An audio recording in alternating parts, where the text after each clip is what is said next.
It's Delinda, Tuesday Morning Live.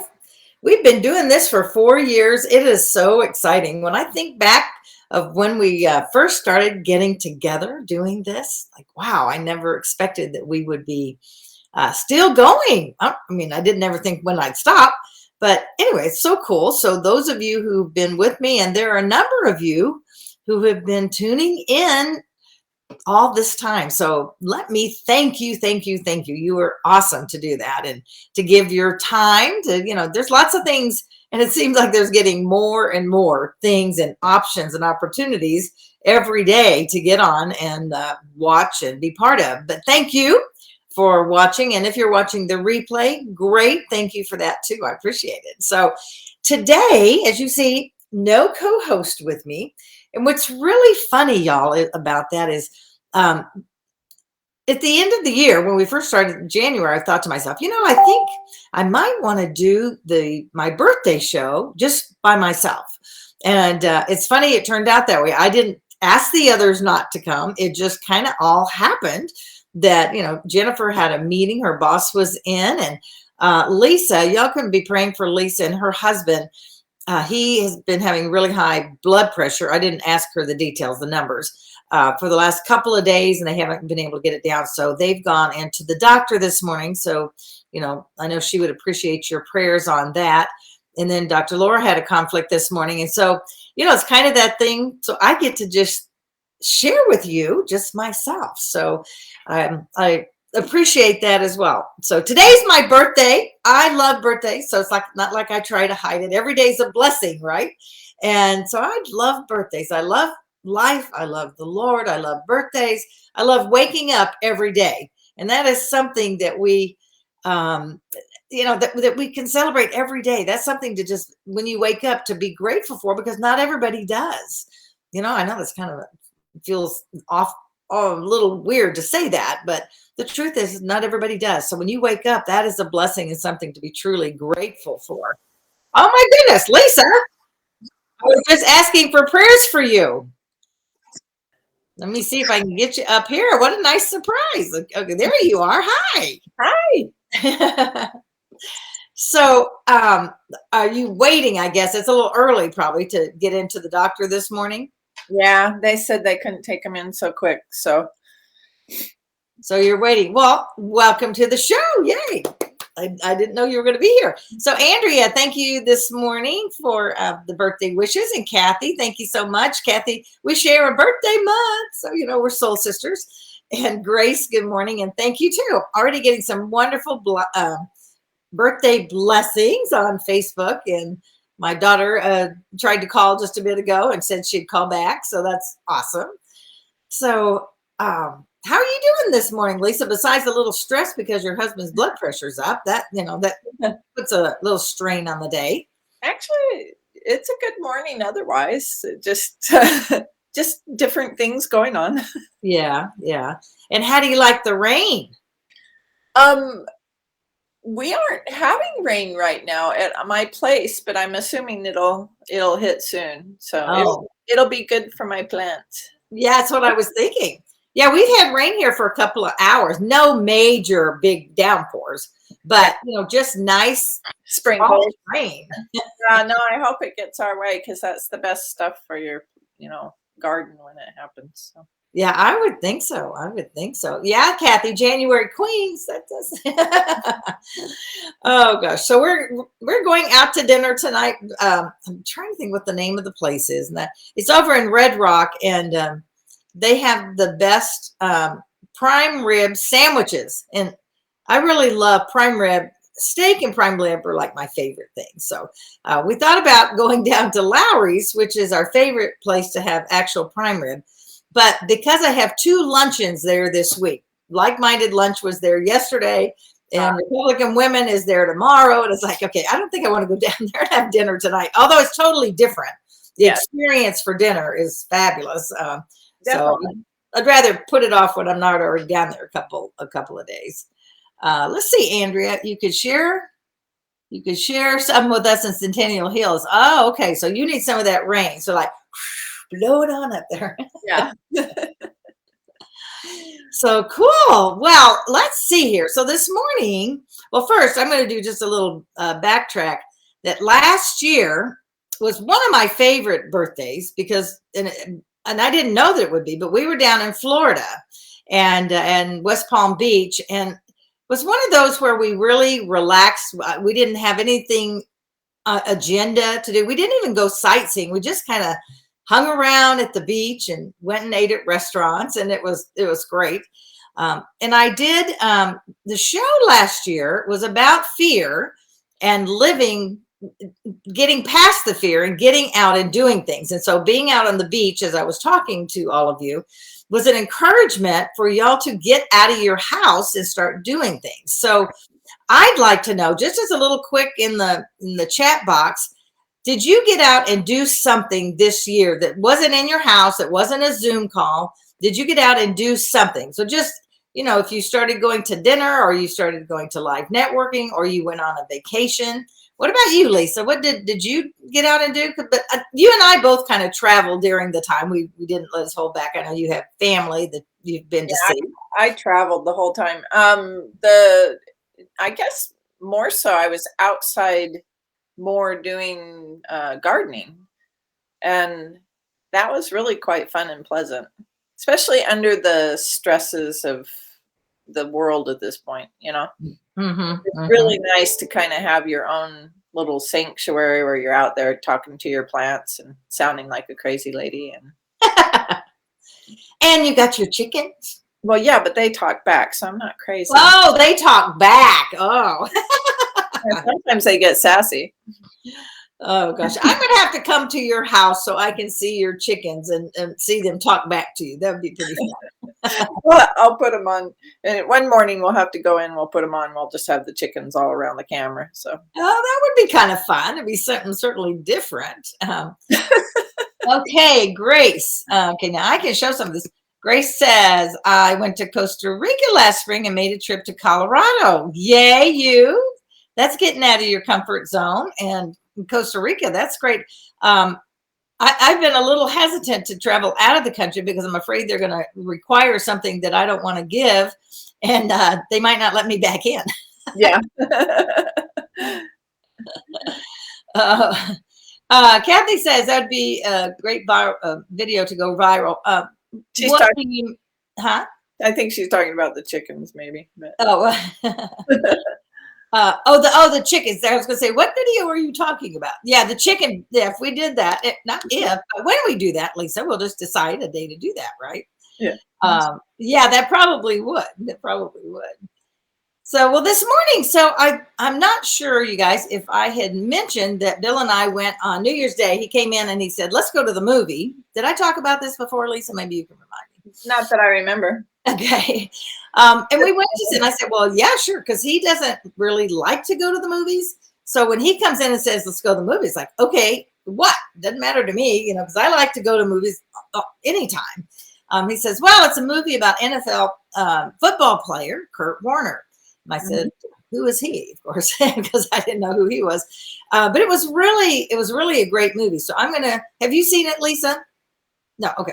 I spoke at the Like-Minded lunch yesterday, and I asked the group, and only one person there had seen it yet. So I'm encouraging y'all to go see it. He's a man of faith. It has a faith message in it, as well as a lot of inspiration. And so I'm going to give you the basic storyline and then tell you what my coming out of it, the lesson that I saw in there. And then we'll talk about the lesson. Okay. How's that sound? Okay. So Kurt Warner, when he was a little boy, he just knew he was going to be a football player. He was going to play for the NFL. He just didn't doubt it. I mean, as a young kid, he knew he was going to be a football player. So he practiced, and one of the best little scenes is, all of you have seen a tire swing, right? So out there, the round tire. So he would take the football and he would throw it through the hole in the tire swing.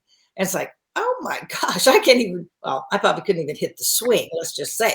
But he did. And that's one of the ways that he practiced to really, make sure that he had that aim and had that strong arm. So as time went on, so he played in high school and played in college and all of that. And at the end of college, he really thought he was going to be picked by the draft Mhm. when it came to that, and he didn't. He wasn't chosen, and so obviously that sitting back and says, "Well, there's going to be some other way because I know I'm going to be in the NFL." He was then chosen by the. He did a walk-on camp, so I guess those are things that they can do. They can just walk on to these football camps, and he was chosen by the Green Bay Packers. But it happened that they had, and I think his name was Brett. I asked Bill last night, but I already forgot. But they already had a very awesome quarterback. So they let him go right away and said, this other guy, he's so great. So we're not going to need you. So they let him go. So there was a very short reign. So a number of years went past, and Bill said he was probably 26, 27. So by the time life turned around for him, and he did whatever it took. I mean, he would keep his practice and keep working out. He was stacking groceries at the local grocery stores at night just to get money for his life, just to carry on. Right. And then he was asked to play in the Arena League. Now, have you ever heard of the Arena Football League? I had never heard of it. I knew there was other leagues and things like that, but that's not one I've heard of. So they actually played in arenas, like rodeo arenas. Oh, funny. So there was no out of bounds. They would just run right into the wall or to the hay bales or whatever was theirs. It's pretty funny. But people made fun of him. It's like, what do you think you're doing? This is the dumbest thing. Why don't you go get a real job? Yeah. All the naysayers, all the people telling him, and even his best friends, they said, you're a great football player, but this just isn't meant to be. And here's what's really cool is that while he was playing in the Arena League, he got a call to join the St. Louis Rams. And that's when it finally came together. And he was 26 or 27, which is pretty late for the beginning of a football career. So, yeah, it is. And so one of the things that really stuck out to me is that when we're looking at things, and you have your dreams and you have your goals and you set these things for you, and it's so easy when people start that, oh, who do you think you are, and all of that not negative self-talk, but it turns it into self-talk because you're hearing it from everybody else. And many of us will give up on that or decide that we're not good enough, or, well, yeah, they're probably right. But he just would not listen. And so he did not only, so here's my twist on it. Not only did he do whatever it takes, he did the things he did not want to do. And that's my way of getting into our subject is, what are the things? And each of us, everybody has some things. Unless you're exactly where you want to be right now, accomplished every goal you already had, which means then you better set some higher goals because, life's not over yet. So it really is. So here's your thought for the day. It is the thing you are not willing to do that's holding you back. What is the thing that you hate to do, don't like to do, get frustrated, and so you just don't do it because you don't want to? That's the thing right there that's holding you back. So what do you think about that, Lisa? When I was teaching executive time management for projects, one of the things that I would tell people was that they could not, that was holding them back was the inability to say no to things. And often that would be our closest friends or family members were really the most difficult. And our life would be full of things that we were doing to please them for their goals, but not necessarily achieving our own. And shaving those off were very painful and difficult at times mentally. You have to be careful to assess things and prayerful, but there's a lot usually in our lives that we are doing that we're not even aware of that's to please others. And it's very difficult to say no. We think we feel that guilt. We feel like we're being a bad person to focus on our own needs and things. So. Yeah, I think that's really true.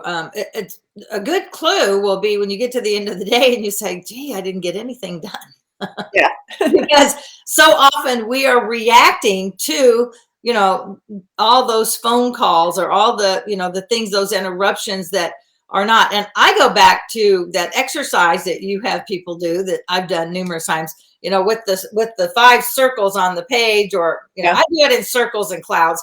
If what you're doing doesn't fit in one of those 5 priority circles, then you probably don't need to be doing it. Those are the things that you can say no to pretty easily. Yeah. Valuation's a good exercise. The other thing that you can do is to start to say that 80-20 law, where you say, what is actually getting something done in my life? And there's Pareto's law says that 20% of what we do gets 80% of what we, the things done. So you can actually eliminate a lot of stuff that's really just routine or something like that. I'll give you, for instance, because we all get told we need to make our bed and fluff our pillows on that bed and everything. When it comes down to it, and yes, those are important things, and I'm not going to argue that part of it, but the thing is that if you can't get to something because that's super important because you have to make your bed, then the thing is that maybe for a few weeks you don't make your bed and you get to the goal that you're trying to achieve.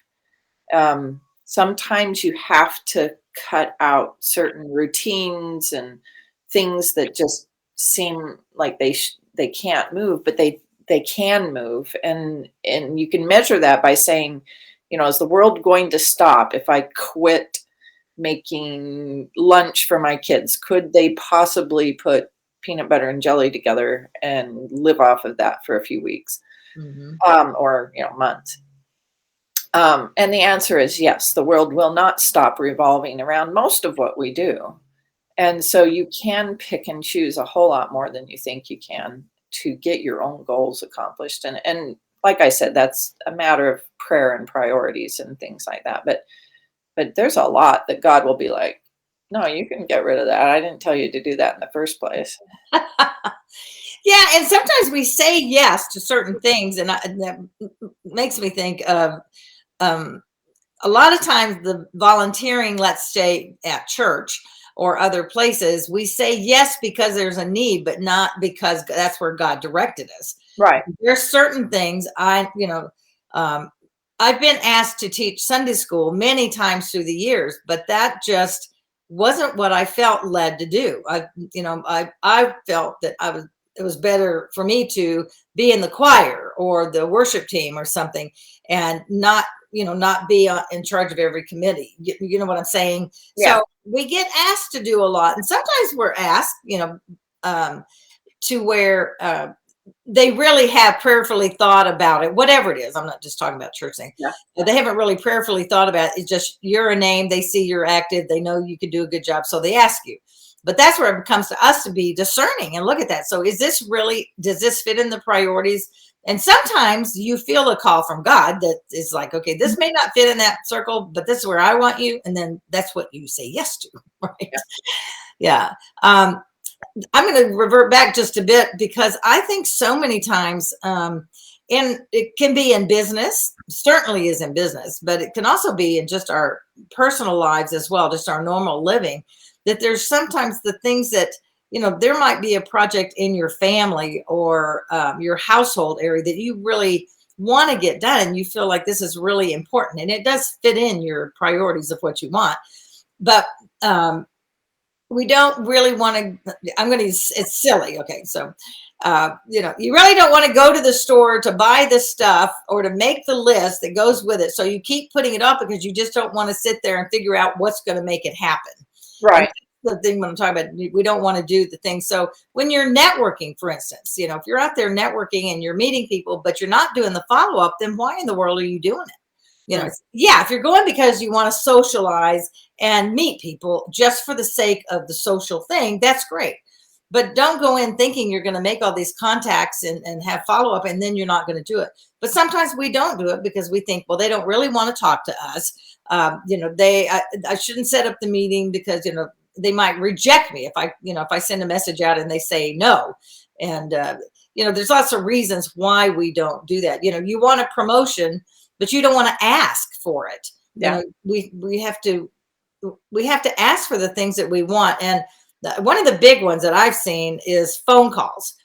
In your business, or if you're setting up something, you got to make some phone calls, or you've got to do this research and reach out. And the research for me, sometimes I like it and sometimes I don't. So last week, I'm in a group coaching thing where we were challenged to spend 17 minutes. Now it's a very precise time, 17 minutes a day doing research. Okay, for me, it was finding places that hire in speakers.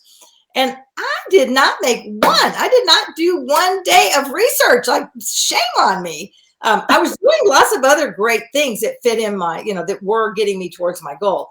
But sometimes, it's making the phone calls. The phone can get as big as the room sometimes. Oh, totally. It's like, I don't want to get on the phone. So when you get that feeling of, oh, I don't want to do this, that's the thing that's probably holding you back. Because if you're not getting on the phone, if you're not making the connections, then you're missing out, because it's not going to happen until we do those things. Mm-hmm. Yeah, no, and you're right. There are tasks that can, I love that statement, get bigger than the room, They do. It's like, oh, I can't even go in my office because I know I need to get on the phone. Yeah, that's when we find ourselves doing deflection type chores. Oh, gee, this needs to be done. I know. But anyway, yeah. So one of the ways that I deal with some of those tasks that I don't want to do when I'm trying to accomplish something is I actually go to bed and visualize that it's going to be fun. I visualize at night when I'm going to bed that phone call, because I hate making phone calls. That's probably most people do. Most people. It's one of the worst things, and I shouldn't, because like I can talk and be fine once I'm on the phone call. For some reason, it's that first initiation, and but I'll go to bed, and if I have a call that I know I have to make, and I'm a little worried about it, I just visualize, oh, that phone call is going to go well, and it's going to have fun, and and then I put myself in a mood, and for some reason the subconscious works on it, I guess, at night, and then when I wake up in the morning, most of the trepidation is gone at that point. Oh, that's great. Now, I have to say, I don't know that I've done that before, visualizing that. That's a great idea. You can use it for getting up early. You can use it for all kinds of things, because not being a morning person. I would bet that's true. Andrea says, or Audrey says, that's my problem. I feel like I bother people when I follow up because I try too hard. And Audrey, that is one that I've heard that a lot. I mean, I think there's many other people that feel like that.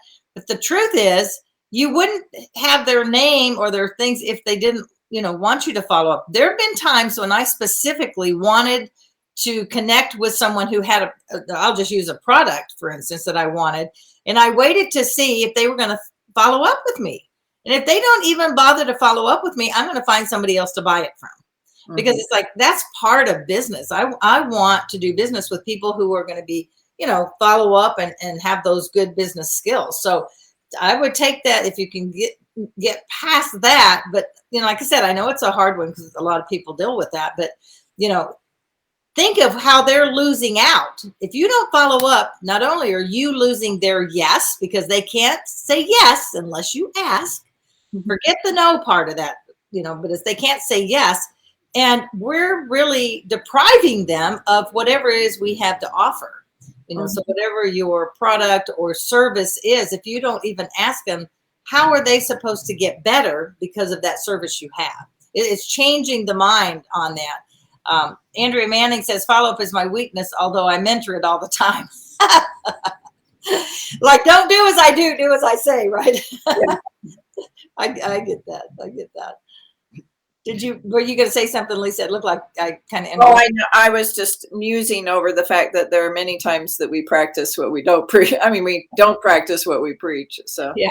And good morning, Mary Helen. Nice to see you as well. Something I did with the like-minded lunch yesterday, because this was I did part of this in my topic of my speech yesterday, but an exercise that I found. So if your problem is you don't like to follow up or you don't like to make the phone calls because you don't want to be rejected, So let's face it, that's a big part of it for many people, that rejection part. You're afraid they're going to say no. So again, they can't say yes if you don't ask. But instead of letting the no's freak you out, I made them a chart. Oh, and I don't have one here.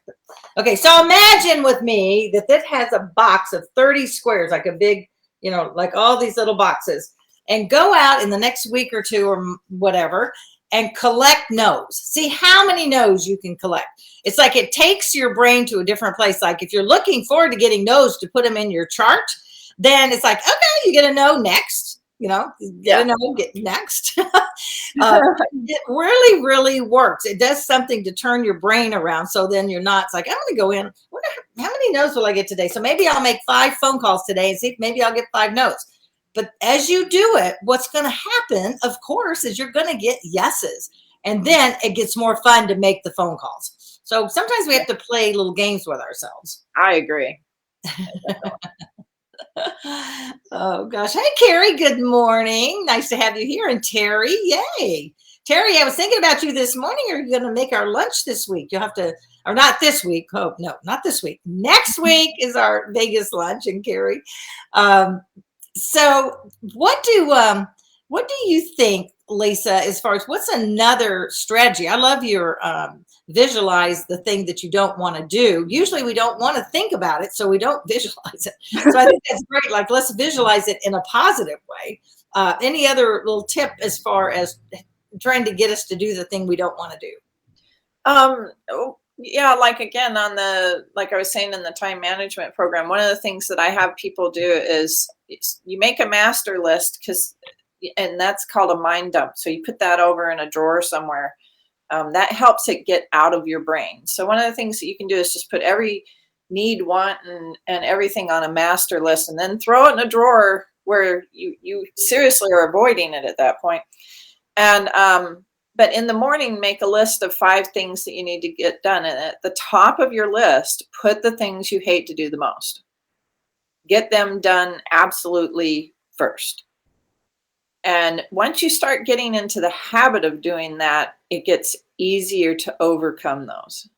Part of what is that builds and it builds and it builds and it builds is that anticipation and that process. And so that energy, I don't know where it goes, but it goes somewhere.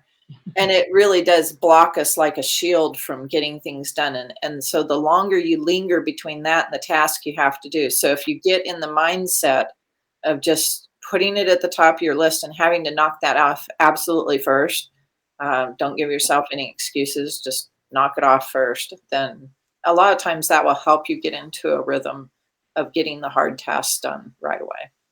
Oh, that is a good idea. That is a good idea. And I think too, when you said write it down, and Mary Kay, she had the 6 things. We always did 6 things. So whether you did it in the morning, I often would do it at night, just write down the 6 things that were important that I needed to get done.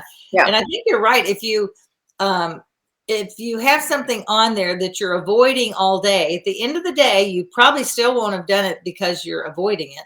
But Right. if you knock it out right at the beginning, it's like, oh man, now I'm free for the day to do all the things on my list that I want to do.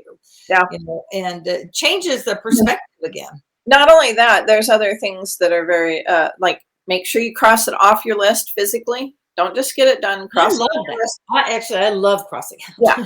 Cross it off, give yourself a party, clap, put the brownie points up on the fridge.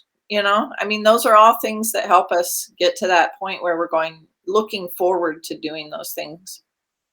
Oh, and maybe let's say what's something that you really like, because I'm always going to go back to gratification, right? So, okay, so maybe you really love, I don't know what it is, Diet Coke or something like that.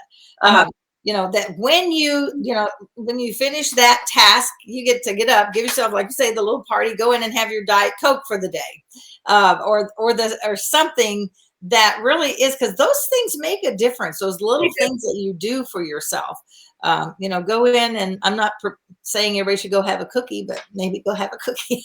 No, I mean, we do. There's even the mind is interesting. And Mary, she said, my training said to make the list the night before, and that's perfectly fine. It just depends on your style. And but the thing is that don't be afraid to applaud yourself for what you're doing.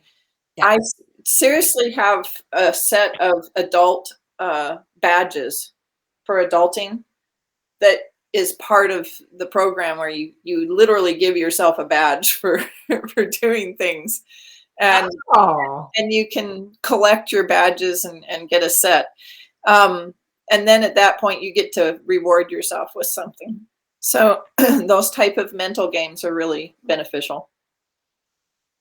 And I think it really is too, because our tendency is to do the opposite. Yeah. Okay. Our tendency is to, okay, yeah, I got that done, and not, not appreciate that you are making progress. It doesn't, you don't have to wait till you've won the car or won this, whatever, the little victories along the way. And then it inspires you to do the next thing that you might not want to do. Because the thing that you don't want to do, the thing you're putting off, is the thing that's holding you back from your success, whether that's in business or not. And just that doing it, and then whatever it takes, playing these crazy games with yourself, celebrating that you made 3 phone calls today. And so don't put on there that you need to make 100 phone calls today. You're not going to make 100 phone calls today. But what if your goal is, and everybody's level is different, and depending on where you are, whatever you're doing, just make it a little bit more. So if you're making 5 phone calls this week, or 5 whatevers, then maybe if that's what you've been doing, then just bump it up. Say, this week I'm going to make 8 phone calls. You could double it to 10. But sometimes it's like, and I'll use myself as an example, and Carrie did it in her talk, by the way. Thanks for your post in the Fitness Friday, Carrie, that we don't have to go out and do 2 hours in the gym every day, or even an hour in the gym every day. How about go out and walk around the block for 15 minutes? Right. That is manageable. That's something that we can just do.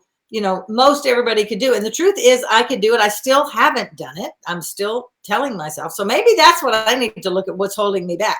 And it actually it is. So the one thing I don't want to do really is exercise, but I do like being outside. So 15 minutes. Thank you, Carrie, for the reminder.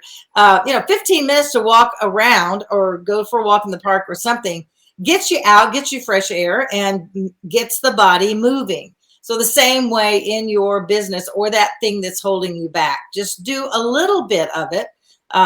Again, when I was in Mary Kay, it's easier. Everybody's different. Maybe every day you make 3 phone calls, 3 follow-up calls. Okay, maybe that's how you do it. I tended to like to do things in groups. So Sunday night was my night, and I would just get on the phone for a half an hour and make whatever.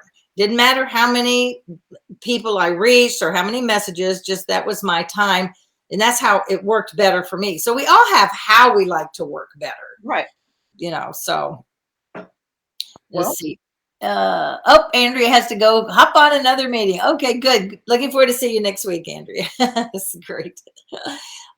Terry says reward and celebrate is so crucial to brain rewire. Yes, it is. Yeah, I think that's true. It'd be interesting to hear what Lynn would say as a neurologist, not a neurologist, but anyway, what is it called? Neurolinguistics. Well, yeah. So she works on how the brain works, whatever that's called. So like, what is really happening when we do that kind of thing? How it talks to each other up there. So, well, we are at the top of the hour. Thank you all for celebrating my birthday with me. I appreciate it. By the way, I didn't get a chance to say that. Well, you told me on our message. So yes. I want all of you to look at the thing, look at the thing that you most don't want to do, and tell yourself, so say yes to yourself that you are important, and that you're gonna do this week the thing you most do not want to do. So it's kind of a different way of coming towards it. Thank you, Terry. Anyway, so any last comment, Lisa, before we hang up here? Basically, don't follow the principle of morale improves with whippings. We have a tendency to say to ourselves, the whippings will continue until morale improves, and get rid of that mindset. if you set a goal and that day you don't get it, just remember there's always the next day, and you will. So, the minute you start whipping yourself, you now are in a slide. So, set it aside and just start a new day. I love Lamentations. It's new every day. Mercies are new. Oh yeah, that is a great one. Yeah, beating up on yourself, browbeating yourself only makes it worse and puts you in a nosedive. Yeah. So don't do that. So instead, do one thing and celebrate.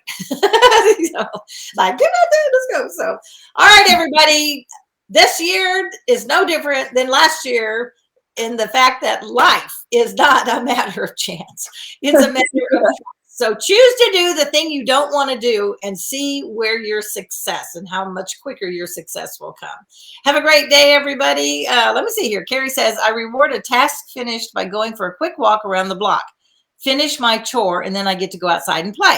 Great way to look at it, Carrie. I knew you'd have something good. That works. That works. All right. Thanks, everybody. Have a beautiful week, and we will see you next week. Bye now. All right.